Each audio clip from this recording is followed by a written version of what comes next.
Welcome everyone. Good morning, good afternoon, and good evening. We're thrilled to have you all joining us today for this event. We have about 500 people registered, and we are going to be recording this webinar. My name is Jan Maru. I'm the Acting Agriculture Team Lead in the Office of Technical and Program Quality at BHA. I'm going to be your moderator today. Before we begin, I wanted to share some background on why we saw a need for standards for supporting agricultural livelihoods in emergencies, which we're calling SEADS, S-E-A-D-S.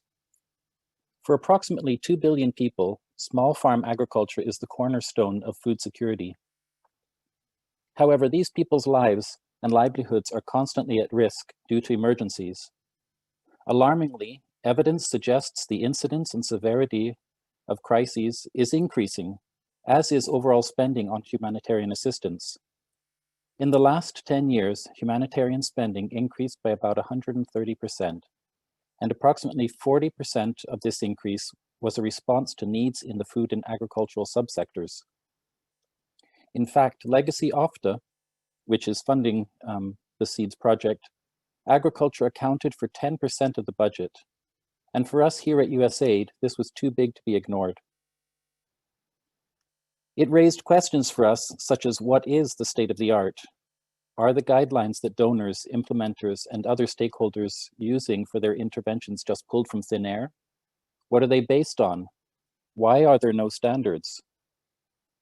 We know that practitioners and researchers have a wealth of experience about approaches for agricultural assistance that are effective in emergencies. However, when we decided to invest in SEADS, this experience and evidence had not yet been systematically cataloged and reviewed to determine good practices across diverse contexts.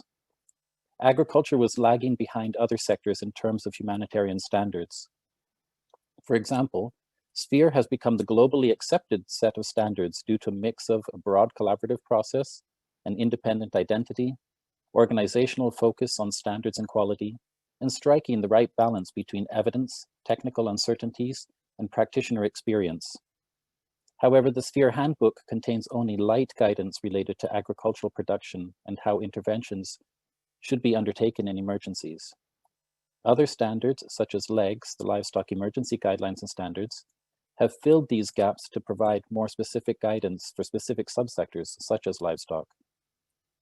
By investing in these SEAD standards, USAID is attempting to elevate agriculture and the important role it plays in recovery. We need a way to ensure that agriculture projects and emergencies lead to clear livelihood impacts, are cost-effective, and promote post-crisis recovery of agricultural production, systems, and markets.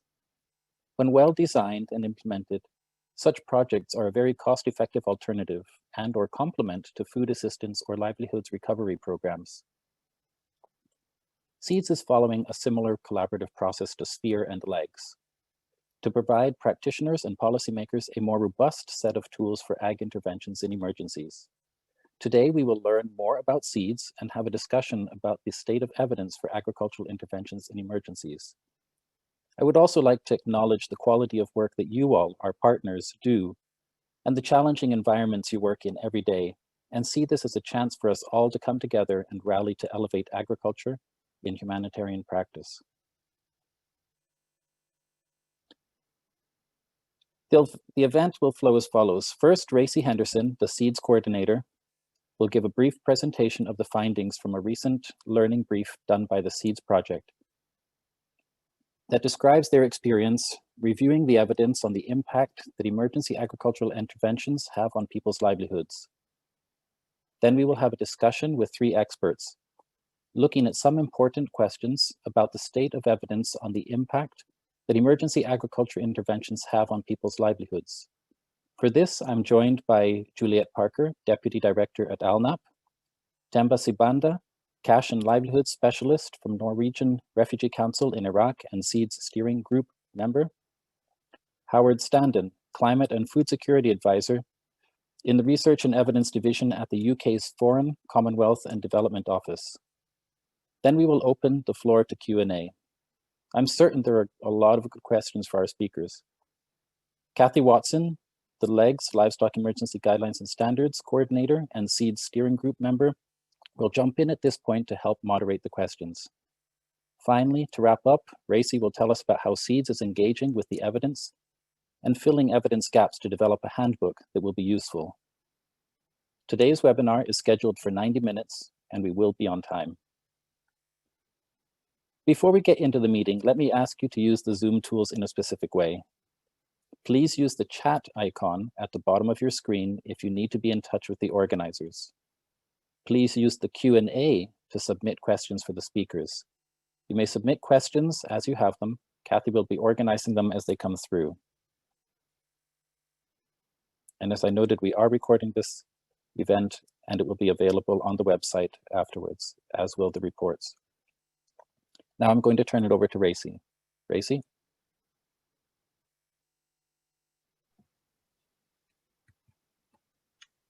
Hi, everyone, and thank you, Jan. I'm talking to you today from a beautiful, sunny upstate New York, and really pleased to see everyone, or at least know that everyone is here with us to learn about SEADS today. So I'm going to briefly introduce you to the SEADS project and our progress to date. Then I will share the results of our evidence review and our takeaways from that exercise.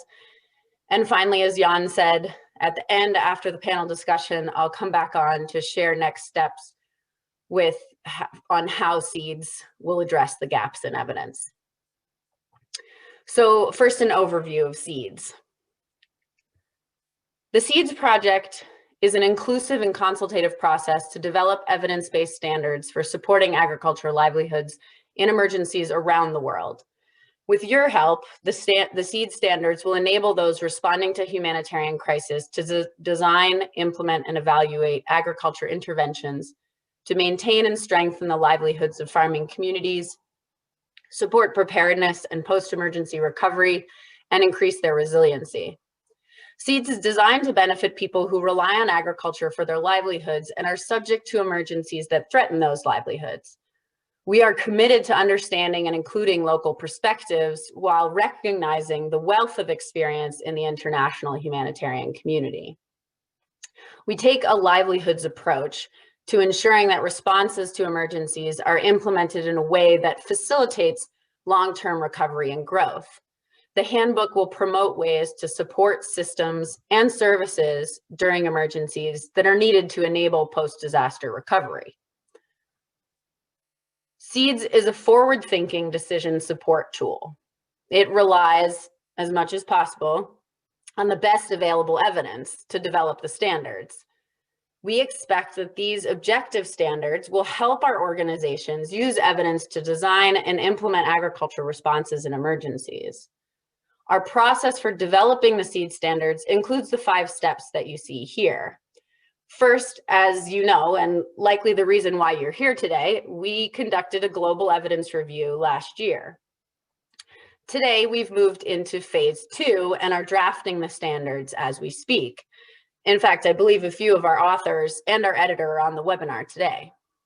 Once we finish drafting, towards the end of this year, you all, anyone, will have the chance to get involved during a global public consultation and regional simulation events. The global public consultation will be digital and accessible to anyone with access to the internet, using a platform that's modeled after Sphere's interactive handbook comment function, which you can actually already currently see on the Sphere website. The regional simulation events that we'll do will take place simultaneously to the public consultation in 6 regions around the globe, and we really hope that these will be in person. The simulations will test the use of the pilot handbook against realistic emergency scenarios at various points in the project cycle during design, implementation, and evaluation. Following these consultations, we'll finalize the handbook and publish the standards. So here is a sneak peek of the SEADS handbook outline as it stands today. It will have 5 introductory chapters and 3 technical chapters. The 3 technical chapters include seed and seed systems, non-seed essential inputs, tools, and equipment, and agriculture-related infrastructure. All SEADS content will aim to harmonize with Sphere and with other standards in terms of principles, humanitarian core standard, and technical approaches and make frequent cross-reference to other standards. Okay, so now we're getting to the good stuff, the reason you're here today. A quick reminder that you can download the learning brief that we've just published, as well as the evidence base from our website, which will provide the same detail that I'm going to present here. So what have we learned from doing our global evidence reviews? First, let me share that the goal of these reviews was to find evidence of impact on people's livelihoods, food security, or nutrition from emergency agriculture interventions in roughly the last 20 years. So between April and December of last year, we hired consultants to complete reviews on 7 different types of agriculture interventions. These interventions were identified by the SEADS steering group members and confirmed by a rapid survey of the main humanitarian donors at the beginning of the process to confirm that they were commonly used interventions. Reviews were completed on securing land access, agriculture production systems, agriculture knowledge, skills and ability transfer, infrastructure tools and machinery, pest and disease control, market systems, and seed systems. As consultants came on board, we provided a list of suggested databases and encouraged them to also use their own thematic networks and resources to find evidence. As many of you know, we also sent requests out through our e-list, asking you to send in evidence that you had of impact, which you did, and thank you for those contributions. As consultants identified potential pieces of evidence, they were reviewed against this checklist. So the checklist was based on DFID, now FCDO, and USAID evaluation guidelines. It was also based on experiences with developing the evidence database from LEGS between 2006 and 2019, and commonly used criteria for the peer review of scientific journal papers. So the checklist 12 indicators provide considerable scope for evaluations of emergency agriculture interventions. As you will see in our evidence database, if you download it from the website, evaluations that use mixed methods, qualitative methods, or participatory methods could be categorized as moderate or strong evidence. To be categorized as strong or moderate evidence, a document had to satisfy the 2 indicators you can see circled in yellow here. The livelihood context had to be clearly understood and described, and the livelihood impacts had to be measured and analyzed. The consultants' technical expertise and experience guided their use of the remaining checklist indicators to select documents that were relevant and appropriate to their intervention area.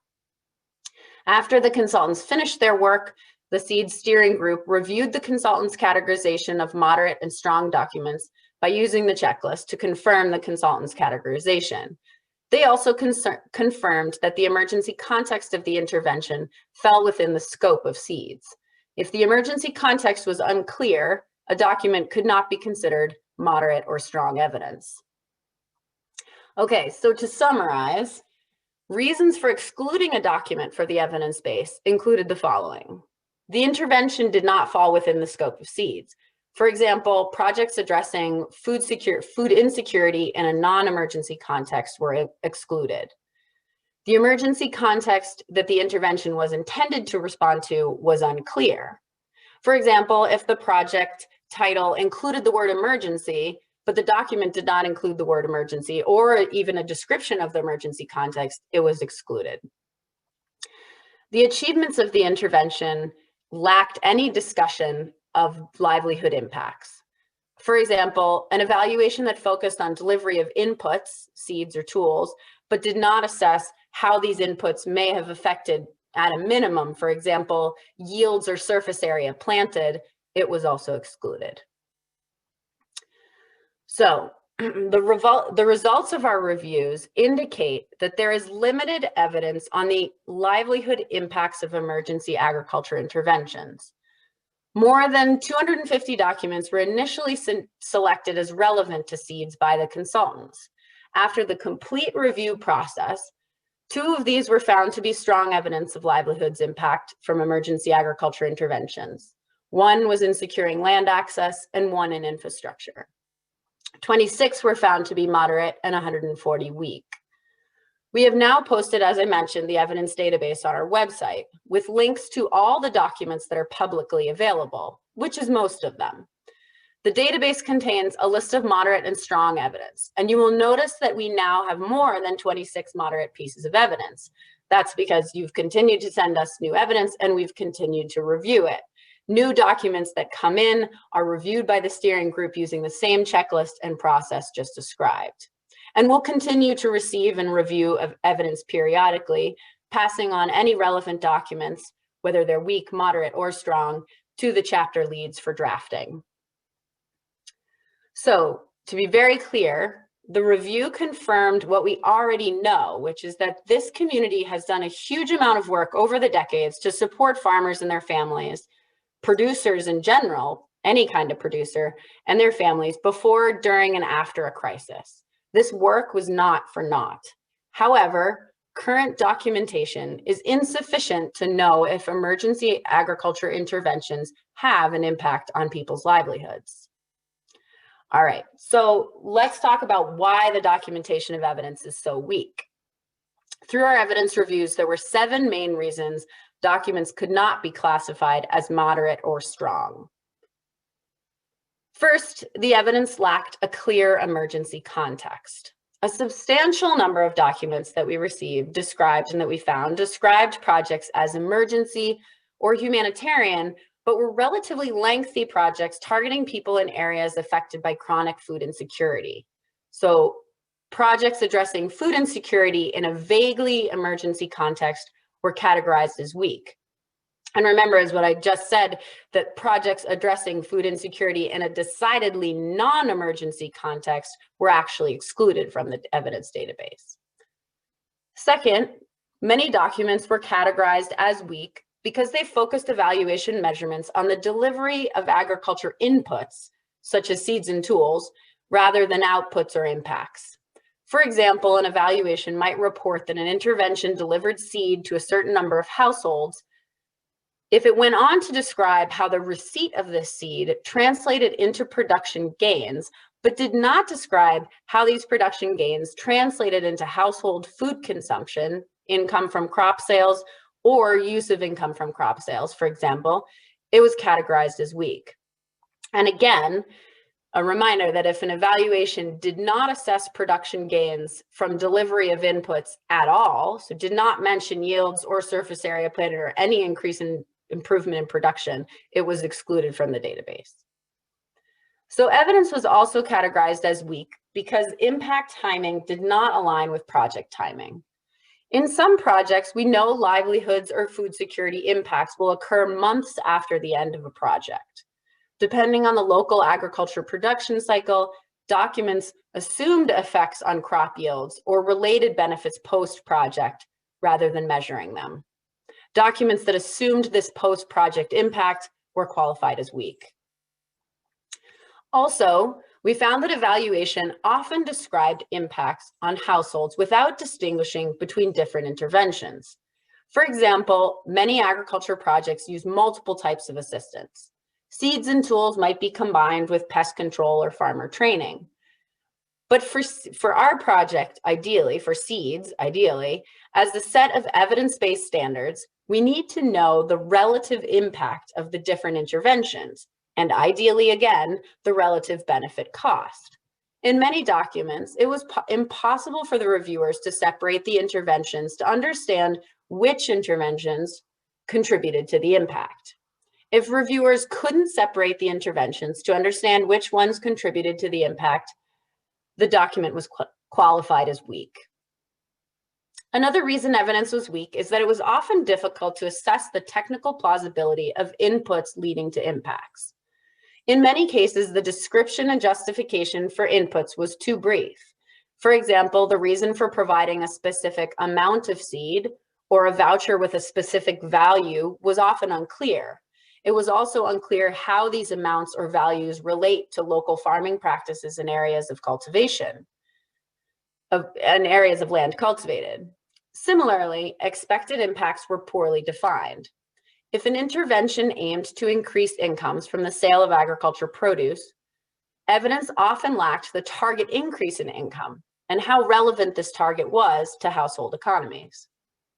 Even if a document described that an intervention resulted in households' incomes increasing, it could be qualified as weak evidence due to the lack of information related to the relevance of this increase.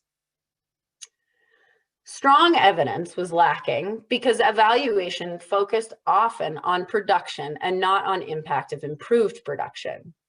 Many interventions aimed to increase agriculture production, but those that measured production gains often assumed that those gains automatically translated into livelihoods, food security, or nutrition benefits. Those documents showing impacts to production with unclear linkages to livelihoods, food security, or nutrition could not be rated as strong evidence. Finally, moderate and strong evidence was limited because baseline data on production was absent. Many documents did not have baseline figures for agriculture production. If there is no baseline production value, rational targets for production cannot be set relative to the type and quantity of project inputs. Therefore, impacts, or even outputs, cannot be measured. So, we have 168 pieces of evidence to use in the drafting of the first edition of SEADS. Plus, we have more that has been collected since the evidence reviews finished in December. And we have some clarity around why evidence is so weak. So with that, I'll turn it back over to Jan to start the panel discussion. Thanks very much, Racy. Now I'm going to move on to our panelists, Themba, Howard, and Juliet. I have two sets of questions for each of you. The first set of questions I'd like to ask each of you is, number one, what are your feelings and thoughts on the limited evidence? And two, what are the core reasons why there is limited evidence? Let's start first with Themba, then Howard, and finally Juliet. Themba? Thank you. My thoughts and my feelings about this, having weak evidence will affect the applicability of the standards in some emergency contexts. Evidence from different contexts, rapid onset emergencies, complex emergencies, would have been helpful in ensuring that practitioners from different contexts find all the standards relevant and applicable in their work. Also, from a practitioner's point of view, it means that it will be challenging to come up with adequate and universal guidance for some sections of the standards, especially those that are outside the regular activities that we do, such as input distribution or trainings. Also, my feeling about having limited evidence means that us as practitioners, for example, and program designers, should start focusing more on the impact we want to achieve when designing the project, and ask ourselves how much of this investment will generate the required impact, and ensure that the investments are followed by proper result measurement. This means also investing in more robust M&E systems, including having good baselines. This will later help when we are doing evaluations. We can now compare information that we have collected at the evaluation stage, compare with a strong baseline. That way, we are sure that our results will be meaningful. Now, how has this happened? The reasons are many. One of the main reasons I see is that many emergency projects are short-term, and then evaluations are done during the project closeout stage. And then this results in the evaluation assessing the projects assessed using lower level indicators, such as output indicators, as opposed to outcome indicators. You usually require more time for agricultural projects to measure impact. And in many cases, that time is not available, and the measurement is done immediately after the action. One possibility is also the lack of standards in measuring impact of such projects. which means that different actors use different approaches, and then you produce different set of results. Also, another contributing factor is that in many complex humanitarian emergencies, a lot of challenges come into play during implementation, reducing the impact of the project. And then when you come to do your evaluation, you find that you have not achieved what you really wanted to achieve. This includes things like insecurity, access, economic collapse, devaluation, inflation. All these affected the impact of the project. And at the end, the project will be strong on immediate deliverables, but weak on impact when you do your measurement at the end of the mission. Thank you. Thank you, Themba. Howard? Great. Thanks, Themba, and also for those points that you've made on those reasons. I thought they were really, really useful. I guess, well, actually, first, thanks for inviting UK Gov onto this panel. It's great to be here. I think really based on kind of my experience working with FCDO, both on program design and actually now working in research and evidence. And I think particularly it might just be some of the areas I've been working on. So resilience, DRR, protracted crisis. The evidence on what's effective and why is often lacking in a number of areas. And particularly if we involved economists looking at cost effectiveness in these analysis, it actually becomes an even stronger question of why isn't that information there? And I think to some degree, this is kind of reflecting the fact that unless there's a deliberate investment in the original proof of concept, you're going to run into these issues. So I'm kind of flagging there the kind of slightly different histories around social protection and cash over the last 10 to 15 years, where the body of evidence is still ongoing, obviously, but it's very strong. In this area, I think probably it's best to look at some of the reviews that we were doing while designing a business case in this area. So it's part of a program we now have up and running called Supporting Pastoralism and Agriculture in the Current Protracted Crisis. We ran a number of evidence reviews. We found gaps on the effectiveness of programs supporting the ag sector and on the resilience of pastoralist livelihoods. And although we found a long history of agencies supporting return to agriculture after emergencies, we found that the evidence was generally weak. And actually the conclusion was that there was a need for improved evidence on effectiveness and impact, and hence the business case to move forward in developing the program was signed off by ministers. In terms of the reasons for this, I mean, they're so complex, but I think, you know, as Themba's noted, we know that all agencies produce reports on completion of their programs per their internal guidelines, donor requirements, etc. And those can be quite varied, as we know. And also, as Themba's highlighted, the outputs are generally reported, but it's less common to get to outcomes and rarely on impacts. So there might be something around theory of change analysis here. Also, this point that Themba's raised on those challenges. We know that in the circumstances we're talking about, the reviews and evaluations are not always immediate priority. We know it's difficult to manage the programs, let alone bring additional skills or folks in to work on those areas at the beginning of the program.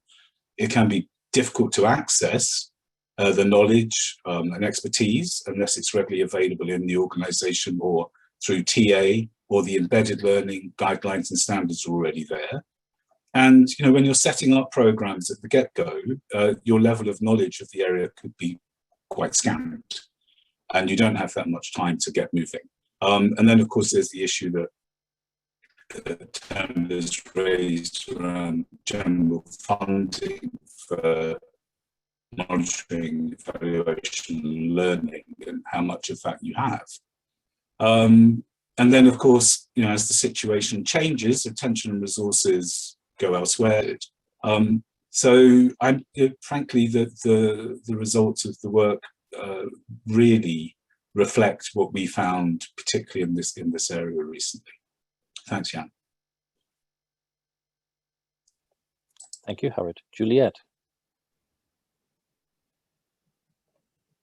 Great, thank you very much. And yes, thank you for the opportunity to be engaged in this interesting conversation. Overall, I would say that the findings from this review broadly mirror what we tend to find in terms of evaluations when we look across the sector as a whole. Certainly, every time ALNAP has looked at evidence of impact as one of the DAC criteria, it's the weakest. Whilst we've seen the number of humanitarian evaluations being conducted increase significantly over the last 20 years, there's been an overall slower increase in the use of impact evaluation, presumably because they are complex and they're expensive and they're potentially not appropriate to all contexts and programs. I think it's worth being clear that this study, and it was emphasized in the review and the presentation, but this study is looking at evidence of impact, and we have to be clear that it isn't looking at the quality of the programming or of the quality of evidence more broadly, but only evidence of impact. And we know that quality of evidence is not a pass-fail issue, but is about appropriateness for purpose. So if we were to just look at the bottom line of this review with only 2 documents considered to be strong evidence, it would be easy to draw unfair conclusions, I think. Impact evaluations can be difficult to make fit with emergency programs, and both Temba and Howard have mentioned some of the practicalities of it, and I think I've seen it coming up in the Q&A as well. And there are many circumstances in which they will not be the appropriate tool to use, but they clearly have an important purpose. For example, in this exercise that SEADS are conducting. Perhaps an interesting question is, how can we increase the range of methodologies that are practical for emergency contexts and that are still able to contribute to our overall understanding of impact?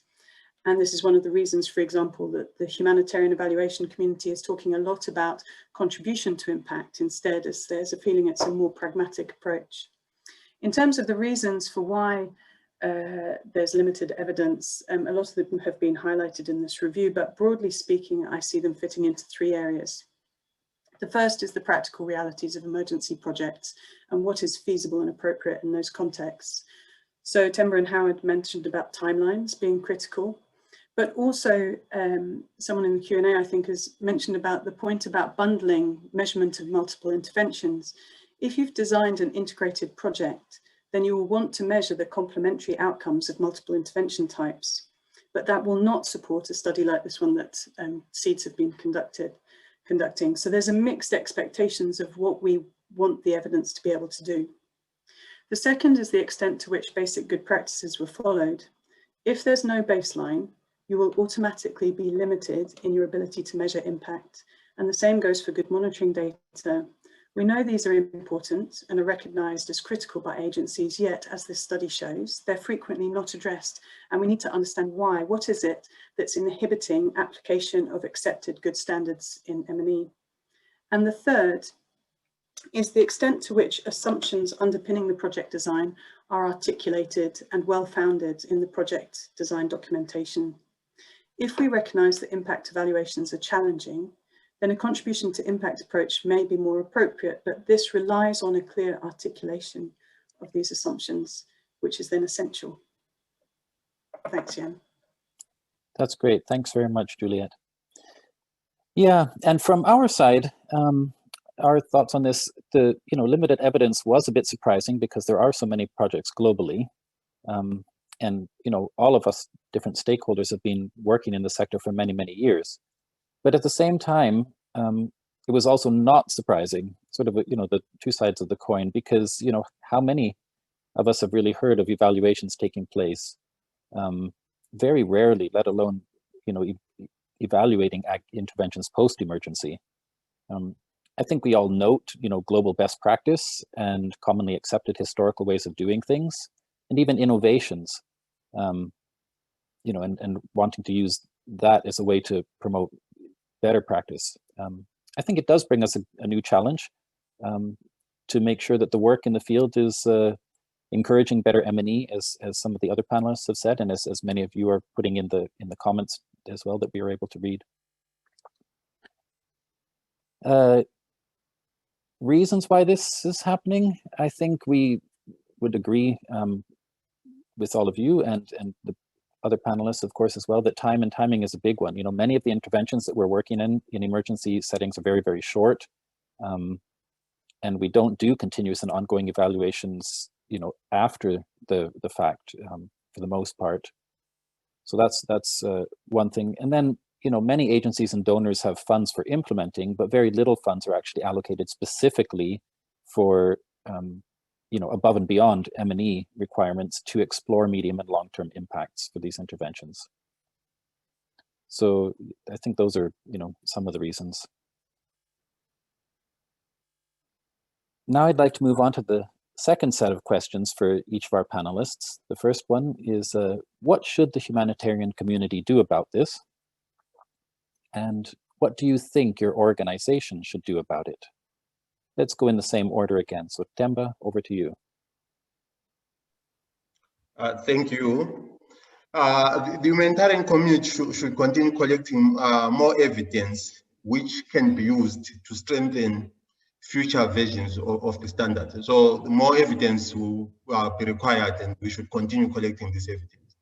Also, the humanitarian community should ensure that there is more focus on learning and documentation, even during the emergency phases. I know that at times we tend to focus more on saving lives and ensuring that people you know, are able to go back to their fields and resume production. But we should also ensure at that point that we document impact and we do proper evaluation. And for my organization, I believe we should contribute to this evidence base by doing more impact studies in all the places where we are implementing activities similar to what the standards are focusing on. And we should also advocate for funding for impact studies, and also for flexibility to ensure that such studies can be done even when the project, you know, have ended, which is currently one of our challenges. We should also ensure that in future, when we implement agricultural projects, all of them have a strong impact evaluation component, so that we can continue contributing to this evidence base. Thank you. Thank you, Themba. Howard? Fantastic, Themba. Kind of a in great agreement here. I think one of the kind of building on the last conversation is looking at, you know, why this has happened. You know, the priority setting, the timelines, funding availability. I mean, if we look at those as kind of system constraints, I guess it would be kind of useful to kind of unpack those a bit to make the system function. Kind of support, actually, Juliet's point on an increased attention on our assumptions, which kind of underpin these interventions and making them clearer from the get-go. With Themba, yeah, greater investment in monitoring, evaluation, learning, knowledge management to enable us to move forward, and an increase on focus, essentially, on what data do we have and how can we get this data, looking at our ability to actually deliver on this agenda.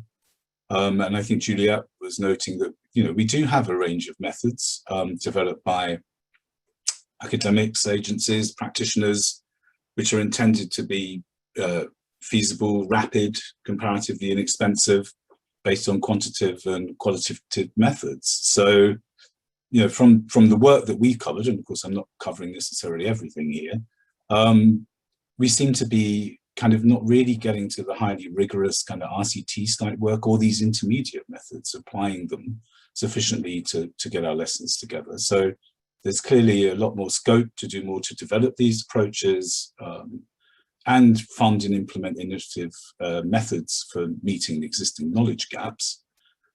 And then in terms of what we're doing in FCDO, again, agreeing on this point of an increased focus and investment in monitoring, evaluation and learning. I've mentioned the SPARK program previously. I mean, the reason we have the program is to kind of look at some of these issues. What we found on looking at our own programs on resilience and pastoralist communities was that generally they weren't focused on generating research to support effective action. There were some notable exceptions. So the BRACE program, which I think people might know, building resilience and adaptation to climate extremes and disasters, and Spark picks up some of the areas from that. And interestingly, on the Hunger Safety Net program in Kenya, which had a large cash component, to go back to a theme I mentioned earlier. So, you know, in terms of what Spark will do, I mean, it's aiming to develop evidence, broker and manage our knowledge to inform the design of our policies and programs. And it's very operationally focused, providing that kind of TA support to FCDO policy and program teams to make sure we know what evidence is available, what's missing, to build on that knowledge, and to help kind of inform investment and learning in future program design. So I know there's a kind of a gap between ideas and actually getting it into practice, but you know, we're hoping that Spark program will move us in that direction. Thanks, Jan. Thanks very much, Howard. Juliet, over to you. Thank you. Yeah, so in terms of what the humanitarian community should do about it, or could do about it, I think first off, every part of the sector needs to make sure that these basic good monitoring and evaluation practices are followed, and that the right incentives are in place to make that happen. So at this point again about baselines and monitoring data being essential components for establishing change.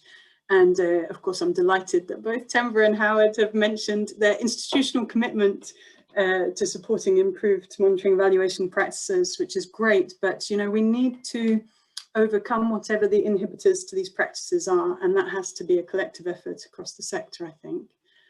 I think also we need to ensure that agencies are aware of the range of methodologies available. Again, Howard mentioned that, which is great. And that they are able to identify the methodology that will give them the level of confidence, the level of evidential confidence that they need for their purposes. Again, this idea of a kind of contribution to impact methodology may be more appropriate in emergency contexts, but then it will need to be applied with the degree of rigor to make sure that it derives the most useful results. And then I think coordination. So coordination is really important. The evaluation community have explored shared frameworks at different times. This is a good option if we want more precise answers to fewer questions, but you know, there have been mixed successes in agreeing such frameworks. But without a shared framework or shared understanding of frameworks, it's really difficult to aggregate findings and to come to conclusions collectively. ALNAP's experience is that multi-agency evaluations derive better results than single agencies ones. So we would advocate for greater coordination between agencies to pool resources and learning opportunities in order to generate a higher quality of evidence. And also the third point on coordination, which I think this review highlights really well, is across the sector, we need to all continue to be committed to sharing the evidence that we have and making it accessible to as broad a range of stakeholders in the sector as possible to make sure that the evidence that does exist is as well used as possible. In terms of what my organisation should be doing about it, well, ALNAP was created by the sector for the sector to enable and support and facilitate improved learning across the sector. And evaluative approaches are obviously a key learning tool, and part of our commitment is to share best practices in monitoring evaluation approaches and to bring together the M&E community to share their experiences on what works and doesn't work, and to coordinate the production of guidance and toolkits to support M&E practitioners. We also, part of our role is to champion and promote the importance of evaluations and to increase awareness of the variety of methodologies that exist, the pros and cons of each, and to also share experiences of how they get applied in practice. And also we want to continue to promote more coordinated approaches to learning, both in facilitating the conversations between different actors, as well as increasing multi-agency evaluations, and to make the findings from evaluations as available to the sector as possible, for example, through our help library, which was one of the resources that was used in this review. Thanks, Jan. Thanks very much, Juliet. From our side, I think we need to remind ourselves, as the humanitarian community, which of course we as a donor are part of, that a better understanding maybe of impact of emergency agricultural interventions on livelihoods doesn't only affect short-term outcomes of disaster responses, but can obviously, if properly designed, increase resilience of affected populations and reduce the severity and associated humanitarian response needs of the next shock or emergency. Does that mean we need to maybe create custom indicators or budget for rapid evaluations at the end of activities? Develop communities of practice to encourage documenting evidence? I think some of what Juliet was mentioning there is somewhat similar with the coordination. And collaborate with other implementers to demonstrate impact or lack thereof. What are we at USAID going to do about this? Well, we have a long history of supporting impact studies across many sectors.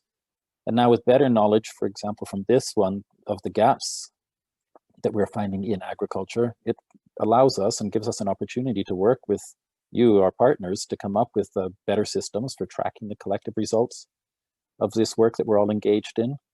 It's going to allow us to prioritize and focus operational research funds to be able to address the gaps and enhance our evidence base available so that we can have improved guidance for emergency agricultural interventions in the future. And we would encourage our co-donors and emergency agriculture implementers to engage in the SEADS project to improve its ability to collect impact evidence and to elevate the attention to agricultural interventions in emergencies. So that's it for my prepared questions. For the Q&A, I'm now going to turn over to Kathy from LEGS, who's going to moderate for us. Thanks very much, Jan, and hello, everybody. Just to remind you, you can put questions, please, in the Q&A box, not in the chat box, which is where I'll be taking them from. We do have about 170 people on the call, and so there's a lot of questions, and so I'll encourage the panelists to try and make their answers reasonably concise as possible. And I'm going to start with a question for Howard, if that's okay. Howard, how do you think FCDO, how does FCDO organize evidence reviews to inform its work? And what happens when you move to the program design stage after those sort of reviews are done? Thank you. Okay. Gosh, short answer. Very, very simplistic answer is actually we have a call down facility on knowledge, which all advisors can access. It's called Knowledge for Development. It's consortium. IDS kind of manage the contract. So you can go to them to get a quick overview of what evidence is available, what the key questions would be. Longer answer, which I won't go into, is the role of the Research and Evidence Division in essentially developing key areas of knowledge for the organization. And I kind of mentioned the cost effectiveness analysis part with our links to the economic team as well, actually. It's becoming quite a driver around areas that we're looking around evidence and informing what the organization has been terming best buys internally. I think we're on kind of moving to putting those out. And then, from an advisor at the country level, which is where I've been before, you're kind of using those resources to help you design your programs and business case, also working with partners on that.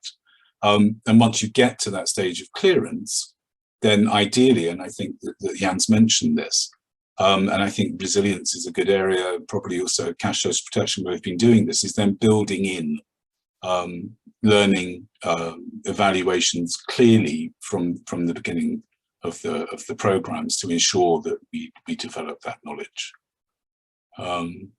I think I've covered all your points there, Kathy. I didn't write down the question, but I hope that's okay.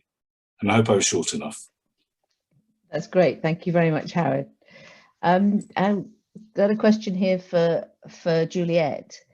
I think which touches on some of the points, several questions that have been raised about how do you think this sort of process of reviewing evidence might change if we removed the requirement to have a livelihoods impact and just looked at delivery? And do you think that's a way forward, or does that get everybody off the hook, if you like, from looking at impact itself.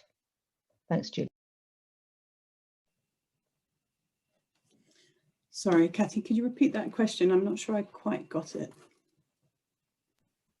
Sure. How do you think, for example, the number of documents that would qualify as having strong evidence of impact or strong evidence would change if you remove the requirement to have livelihood impact and looked at a slightly lower level requirement? And would that be appropriate under the circumstances?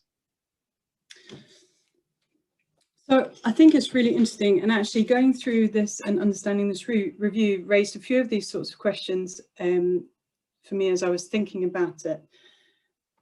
And quite a few of the comments that have come up in the Q&A relate to this as well. I think there was something around the parameters that SEADS put in place on their understanding of or definition of an emergency programme, put quite tight time limits around the considerations of the projects, which has a significant implication for what you would expect to see in terms of livelihood impacts. And that's what I was trying to say around perhaps using a theory of change-based methodology where you could articulate the assumptions around each of the causal links in your evaluative process and evidence those incrementally through the life of the project might be better approach than putting all your evaluative eggs in one livelihoods impact basket, which actually might not be as feasible. So that was kind of one of the questions that I came up with that I was going to pose back to SEADS one day when we get the opportunity to talk,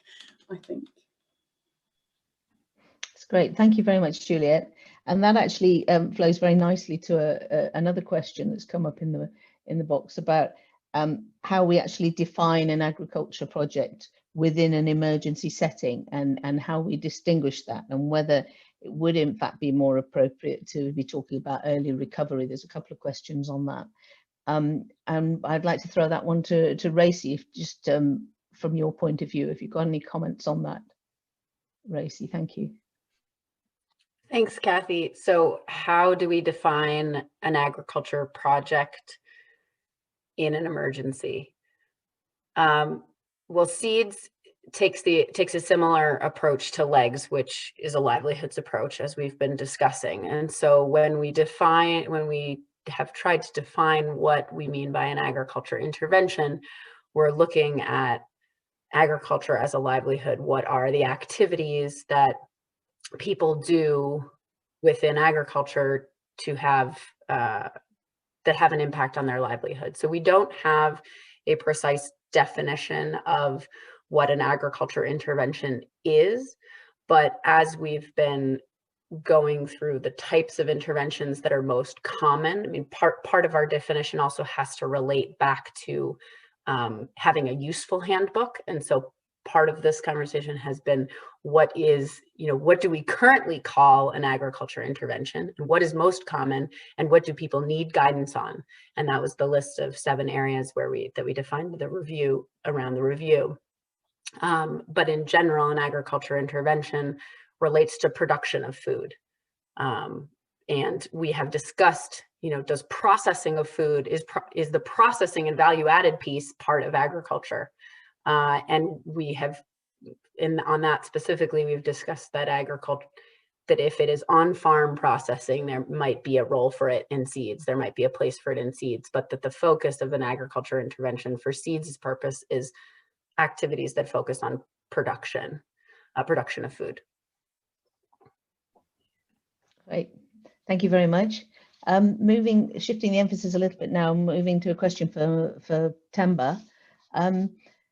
Temba, when evaluations show less than desirable impacts and get buried or not publicised, is there an internal review process that looks at any undesirable impacts or undesirable outcomes, any trends in that? So is there at least any internal learning when evaluations with unfavourable results aren't necessarily broadly publicised? Could you comment on that for us? Thank you. Thanks, Kathy. Yeah, so evaluation is considered to be more of like an audit where management has to come up with responses. So management has to look at the report and prepare, an action plan on how to address the negative issues that were highlighted in the evaluation. So this ensures that nothing falls through the cracks, during this whole process. So management has to look at all this and ensure that the mistakes or these negative issues are avoided in future projects. So then it's more of a learning process. Then what can we learn from the previous project and improve in our next programming? So that way, I think then we avoid doing the same mistakes and having less impact in our future interventions. Thank you. Thank you, Themba. I've got a question here now for Jan from the donor perspective. There's several questions talking about funding and whether donors are willing to support this sort of the investment that's potentially needed to get this sort of evidence of impact, and actually some different points of view. One question asking about how can we best advocate to donors for this sort of investment, particularly in the context of many millions being spent on emergency response programs, and yet an apparent unwillingness to invest in later and after action studies, at least to find out what has happened afterwards. But on the other hand, there's another comment about the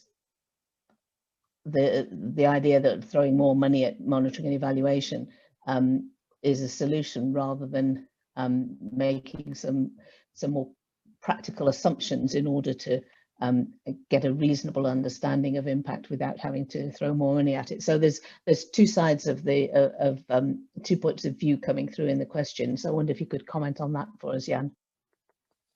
Sure. Yeah, as I noted earlier, from our side, USAID is interested, obviously, in monitoring and evaluating all our projects, regardless of which of the bureaus that is. Here at BHA, which is the merger of two legacy offices, OFDA and FFP, Food for Peace and the U.S. Foreign Disaster Assistance, we have always incorporated, a requirement for M&E, and that continues to be a strong focus for us. Internally, once we've merged, it became a priority within the organization to make sure that all the work that we're funding has a strong and robust M&E component, and we would encourage that going forward as well. So obviously there has to be funding specifically for that in the budgets that the partners are requesting from us.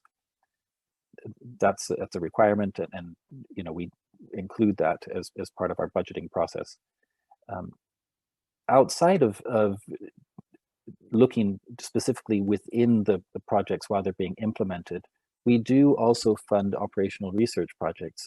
LEGS, for example, has some, and we have many ongoing projects actually in the crop agriculture and irrigation, pest and pesticides subsectors, looking at some of these evidence gaps and research questions that we have identified ourselves and with the broader humanitarian community, and invest substantially every year in addressing those. So when those types of gaps come up and there are good ways of researching it, then yes, we as an organization are open to addressing those needs with applications.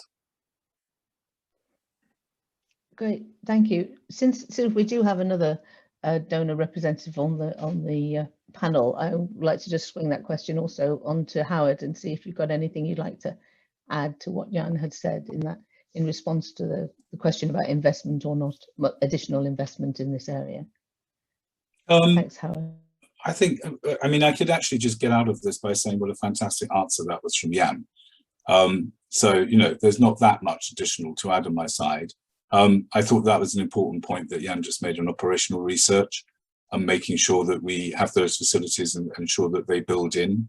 And then secondly, is the point also that Jan made is, you know, at the design process or the early days of designing programs is to give that steer around ensuring that you've got those capacities inbuilt into the program and making sure that those costs are clear and accounted for, and adding that value to the actual investment itself.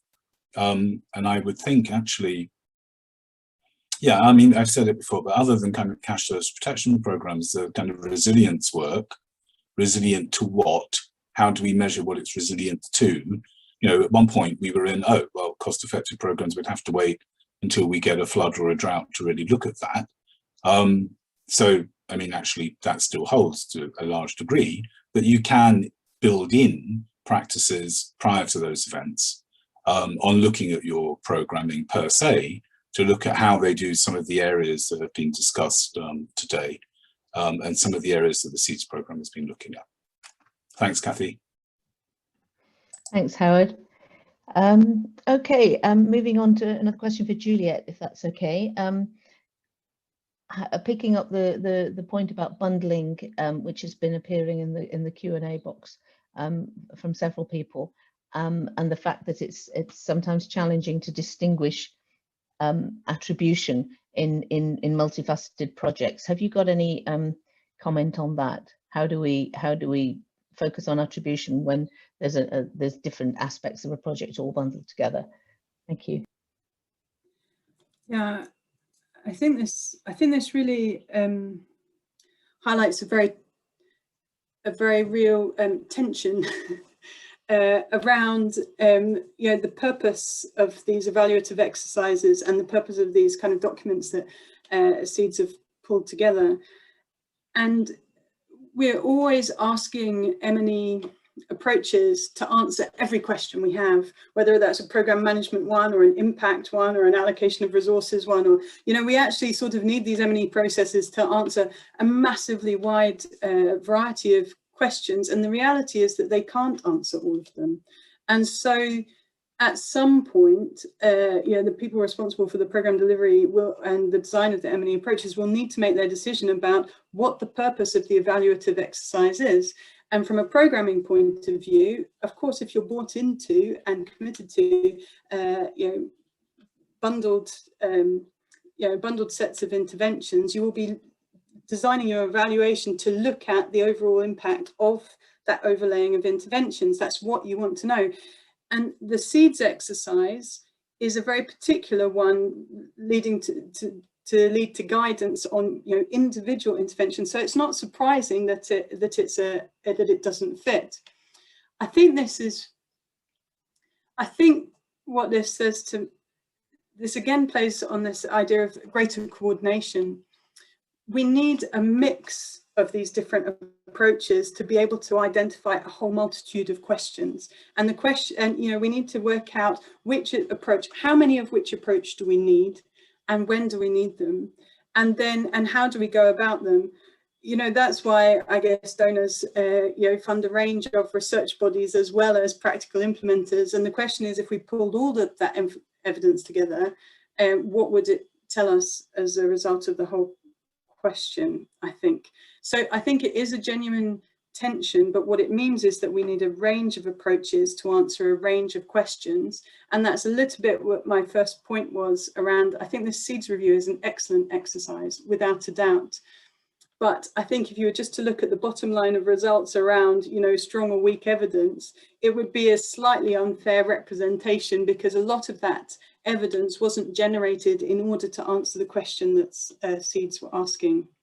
So it's not a very satisfactory answer, but I do think it's, you know, within organizations, you see this tension around M&E systems as well. You know, are you looking to it to make management day-to-day decisions, or are you looking at it in order to evidence overall organizational impact? So you always have these tensions, and it's very difficult to resolve.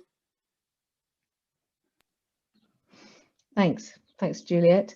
I'd like to come back to Racy now. There's some more people picking up again on the question of the indicator of livelihoods impact and whether this is the right level to pitch it. And would it possibly be useful to use SEADS as a guide to categorize the most common and accepted practice as a starting point? Is SEADS in a position to determine a sort of threshold for livelihoods impact that would be sort of practical and usable going forward? Racy. Thanks, Kathy. I think the answer is decidedly yes. I mean, we are really excited about the opportunity to have a monitoring and evaluation chapter, which is a little bit different from LEGS, and to focus in that chapter on the really practical ways that we can continue to contribute to our understanding of whether these interventions are effective, impactful, you know, whether they do what we want them to do and say that they're going to do and pay for them to do. All right, so that we're very excited about that chapter, providing the opportunity to set, again, a minimum standard in a first edition, right? LEGS has shown us that there's a great growth trajectory for learning along the process of, you know, learning from each edition and gathering additional evidence. But we do have a great opportunity with this chapter and with the core standards on M&E that thread throughout the standards to try to set some very practical, fundable, realistic, appropriate guidelines around M&E, including impact evaluation. So I do think that we are going to aspire to do that and work with our writers, our authors in our steering group to do that. Great, thanks, Racy. Turning back to Themba, there's a question about localization and the challenges of engaging local NGOs as closely as possible in the process, both of developing SEADS and implementing emergency agriculture projects. Themba, maybe could you speak to that briefly from your point of view, both as a practitioner and a member of the SEADS steering group? Yeah, so we are working closely with local partners in the development of the SEADS. One of our priorities to ensure that there is involvement of many of the local NGOs who are working in the agricultural sector in our places of operation. So through the local coordination mechanisms and through the clusters, we share information about how other agencies can be involved. We also share information about SEADS, what we are working on and what we want to achieve. So local NGOs can be involved. On the evidence side, there will be other activities also that will follow where these actors can participate right up to the time when we have the drafts that will be shared and reviewed. So this is one area where I think local agencies can work closely with us to ensure that they contribute to the development of the standards. Thank you. Thanks, Themba. There's been quite a lot of discussion in the panel responses and in the Q&A about timing and building in evaluations and follow-up into programs maybe after a program has finished for a year later or something like that, because of the process of seasonality and production cycles that are involved. Jan, could you speak to that briefly and comment on that aspect for us? Thank you. Sure, thanks, Kathy. Yeah, timing was one of the things I noted actually in one of my responses earlier. And it's of course, from the agriculture side, we realize that, for example, from BHA side, the 1-year funding cycle doesn't align very nicely with the agricultural cropping seasons in, well, any country really, unless the emergency were to fall specifically at a particular time. I think though that there are ways that can be addressed. One, it can be a standalone, I'll say, project afterwards, where there could be results looked at to see how things are doing, at a particular time frame after the initial sort of 1-year project or even 2-year project was implemented. But in many of the contexts that we are all working in now, we are there for many, many years, right? Like Ethiopia, South Sudan, Yemen, Syria, Venezuela. Those are going on for years and years and years and years. It's all of, it's the same donors, the same partners, same beneficiaries, often same locations. So, as we're looking at these sort of year-on-year projects and being able to look at, if we do a baseline for each year for 5 years, that will begin to develop a good overview of what's happening, because then you can at least look back and say, okay, from 2 years ago, we were doing these projects. Now what is our result? So I think there are ways that can be incorporated. I mean, speaking with our folks here at BHA, they even noted that there can be a lot of results that are noted even at the end of a project with in the same way that we do a baseline at the very beginning, we can do a quick rapid result one. So there, that's one way.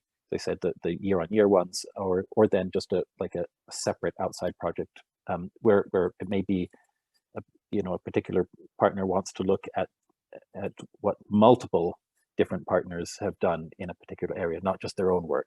I think building into a little bit of what Juliet had mentioned, not just focusing in each individual's response in a particular emergency, but looking at it at a much larger cross-agency or inter-agency evaluation. Over. Okay, thanks very much, Jan. I've got another question here. It's difficult to get a coherent flow, so inevitably we're going backwards and forwards on some topics. But for Juliet, just picking up on the point you made in your earlier response to Jan's questions about you were very positive about multi-agency evaluations and that they have the potential to deliver stronger results. Would you like to tell us a little bit more about why you think that's the case? Thank you. Yeah, sure. Maybe I can also just comment a little bit on the previous question as well. It really, I think what's really clear around this kind of timing issue is that a project funding structure is not conducive to quality learning.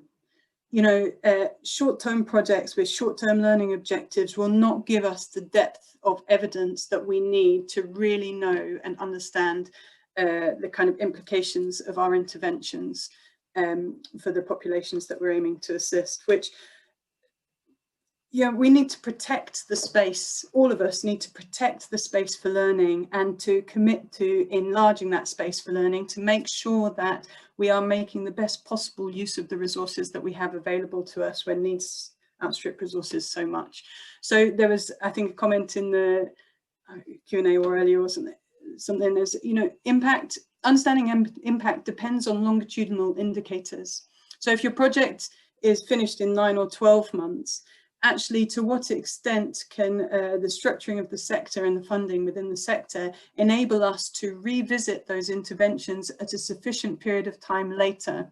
And the reality is that multi-year flexible funding based on a program approach and program partnerships is better able to support learning within the sector than short-term emergency interventions that don't fit into a wider cycle of programming and funding expectations. So there's a kind of very practical, our project funding structure, if we allow it, will squash the space for learning and will inhibit our ability to learn and improve as a sector. In terms of multi-agency evaluations, yeah, so it's quite a consistent finding within ALNAP that multi-agency evaluations tend to deliver stronger results, but I suppose my answer isn't very scientific in that I think part of it is to do with is to do with stronger buy-in. If a donor is funding a number of agencies to conduct a bigger piece of work, it will get more focus from each of the stakeholders because it's a more significant undertaking. There'll also be more funding available, which can be used potentially more economically by multiple agencies rather than this kind of, one evaluation fund, one project, one evaluation fund, one project structure. And I was very struck by one of the comments in the Q&A about, do we really need more money for M&E? Yes, of course, I would say yes. But at the same time, can we use the financing that's available more effectively and efficiently? Yes, I definitely think that we can. So I think multi-agency ones have stronger buy-in. They give us potential for a more economic use of the funding available. It enables us potentially to bring in better consultants who are more attracted to bigger bigger initiatives, more strategic initiatives. There can, of course, be a downside in terms of the amount of time that's spent in coordinating. More actors, more conversations about what we're trying to achieve, inevitably. But it also lends itself to developing more harmonized frameworks. I mentioned earlier that to be able to aggregate findings across multiple projects, you need some kind of a harmonized framework. And multi-agency evaluations will have to have that, which means the findings are more aggregatable. It also gives us access to a broader range of evidence, from a wider range of projects across which we can then triangulate from and from which we can draw conclusions. So I think for all those sorts of reasons, they're a really valuable opportunity for all stakeholders. But we need them to be more incentivized within the sector, because coordination is tiring and time consuming. But I really think that in these cases, it's worth it. Right, thank you very much, Juliet. And just to make a comment out of a question that resonates with what you've just been saying about timing, somebody's commented that it's challenging to balance interventions less than 6 months. It's very difficult to provide evidence of livestock and livelihood and food security impact, and longer term ones give a little bit more scope.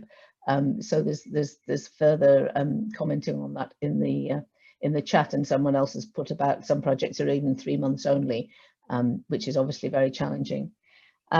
Just to switch the topics around a little bit and go back to challenging the donors, which we've been doing periodically in this call. Another one back to you, Jan.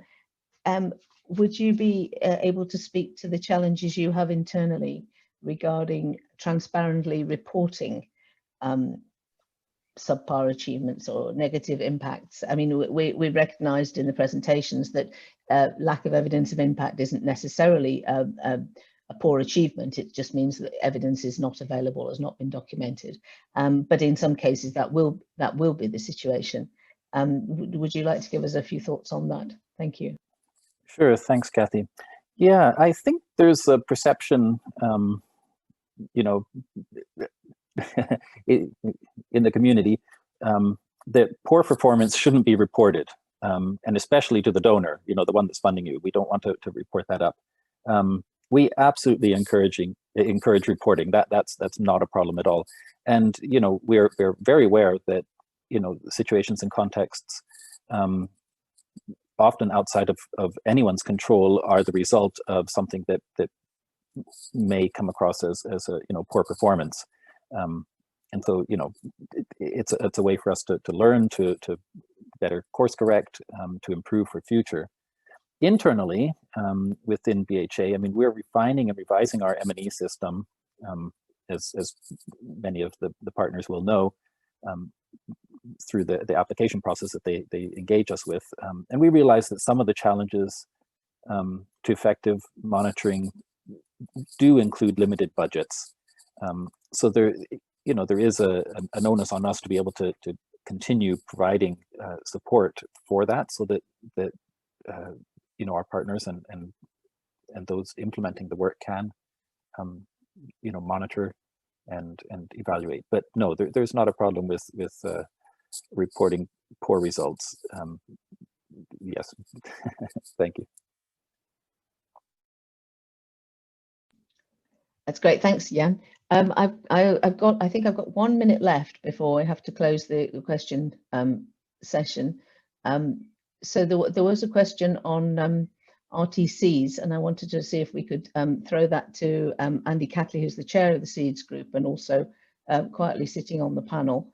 Andy, there's a question about the implication from the SEADS document is that RTCs were the highest standard for impact evaluation, and linking to Juliet's comment on looking for contributions to impact, but the questioner raises ethical issues with conducting RTCs in emergency contexts. Can you comment on that very quickly, please? Thank you. Yeah, Kathy, thanks. Yeah, I think it's perhaps a misperception. We certainly didn't prioritise RCTs. Probably the opposite. I think we tried to create a space for mixed methods, participatory methods, a whole range of different methodologies to be categorised as strong evidence. So there was certainly no prioritisation of RCTs, and from a personal level, yeah, I agree, they do raise or can raise important ethical concerns. Thanks. Thank you, and thanks for being so brief. We are now out of time for the Q&A session. I'm sorry we didn't get a chance to get to all of the questions that were raised, but thank you everyone for contributing. If you still have questions, the final slide will have the contact details of all the panelists. So you're welcome to contact them directly to follow up any of these issues. And with that, I'll hand back to Jan. Thank you.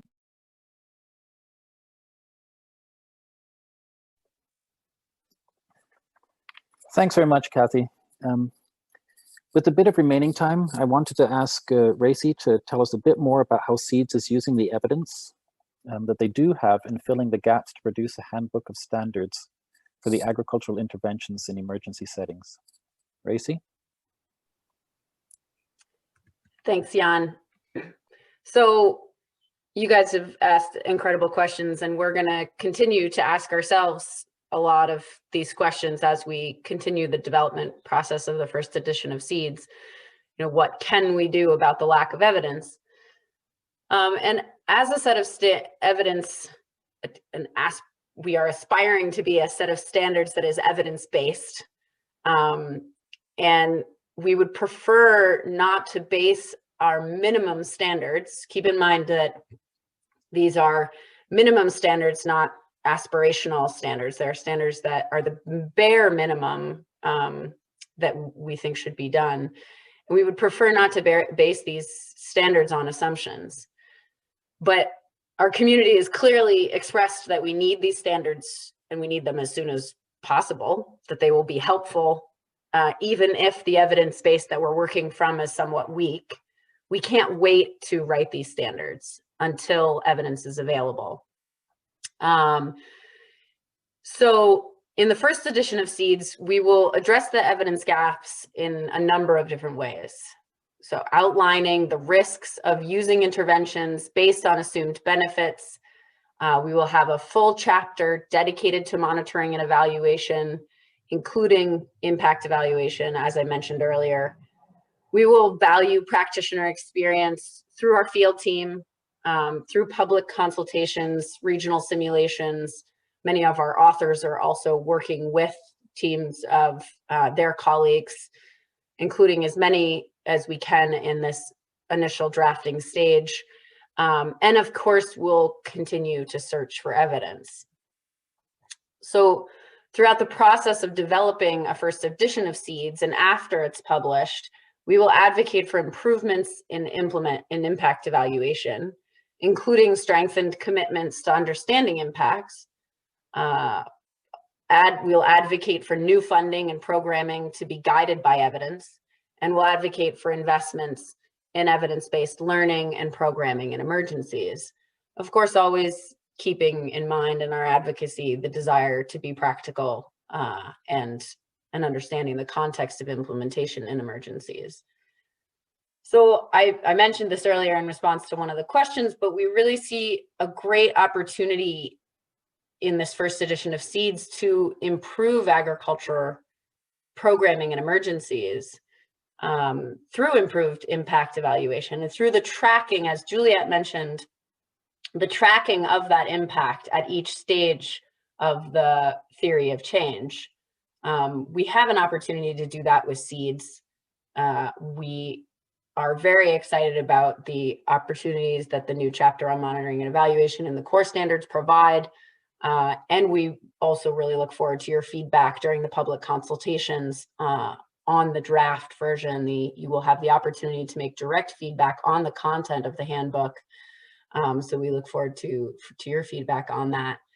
And I very much look forward to working with all of you as we move forward and try to tackle this challenging problem with, a first step, a first edition.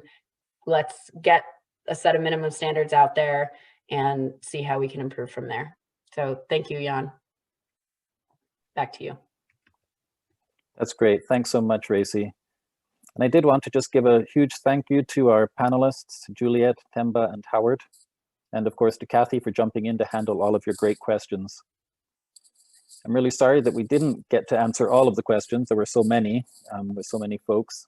I would encourage you to follow up with any of the panelists or myself to continue the conversation. You should be able to see our contact information here so that you can reach out to all of us. I must say it was really thrilling to see such engagement both in the chat and the Q&A, and I'm hopeful that that will continue after this webinar, and even once the SEADS booklet, handbook comes online. I would encourage you to continue the discussion. It seems there's definite consensus among donors, implementers, and even the researchers that are here that better M&E and evidence of impact is important for all of our work. Coordination and sharing the results is also important, even if the results seem to be not what we had hoped for.